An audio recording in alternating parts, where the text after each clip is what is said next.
Hey guys, thanks for stopping by. I wanted to give you a quick little sneak preview of what I teach in my Charge Up Challenge course. It's focused on what you should eat before you work out. That is huge to your success.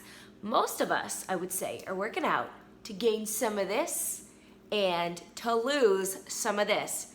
5 pounds of fat, 10 pounds of muscle. Yes, you heard me right, 5 pounds and 10 pounds. Now, what can happen, and I see this all the time, is people are actually losing some of this and gaining some of this while they're working out because they are not nourished properly. Yes, you can completely flip-flop what you're trying to do if you're not nourished properly. So here we are in my kitchen. Here's what you need to do before you work out. About 1 to 2 hours, you need to have a meal consisting of protein and carbohydrates. For your protein sources, egg whites will digest the fastest, so this would be a great option, especially if you're doing this, let's say, an hour before you work out. But if you have a little extra time, 2 hours before you work out, you can go for, yes, some chicken seasoned with salt and I think some Mrs. Dash, really good. So those are your protein sources. Of course, there's more. I'm just giving you some examples. Your carb sources, bananas, sweet potatoes, squashes. You can even drizzle a little maple syrup on there. You want some glucose-rich carb sources. Glucose as opposed to fructose. Fun fact, banana is actually one of the fruits that contains glucose. So glucose can be directly converted into ATP, which is energy. Unlike fructose, glucose can also be stored in the muscles as glycogen. So your glucose-based carbohydrates are the most important ones here.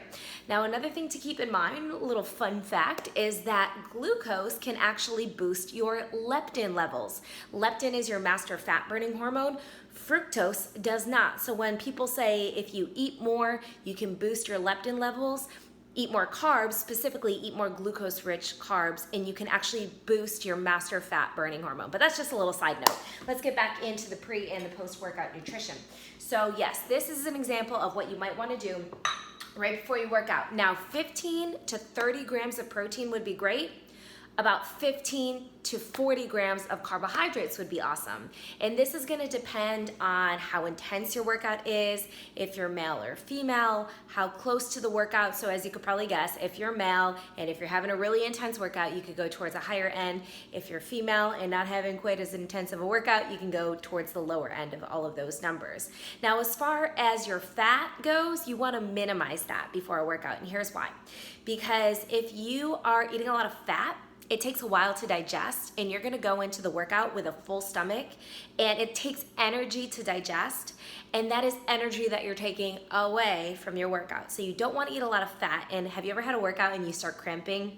Well, it could be because you didn't eat right before, and it could be because you had a little too much fat.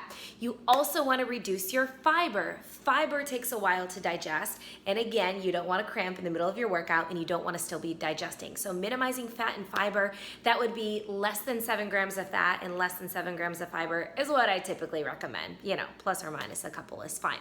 Now, here's what can happen. Remember how I said you can actually reverse what you're trying to do? You can actually lose muscle during your workout.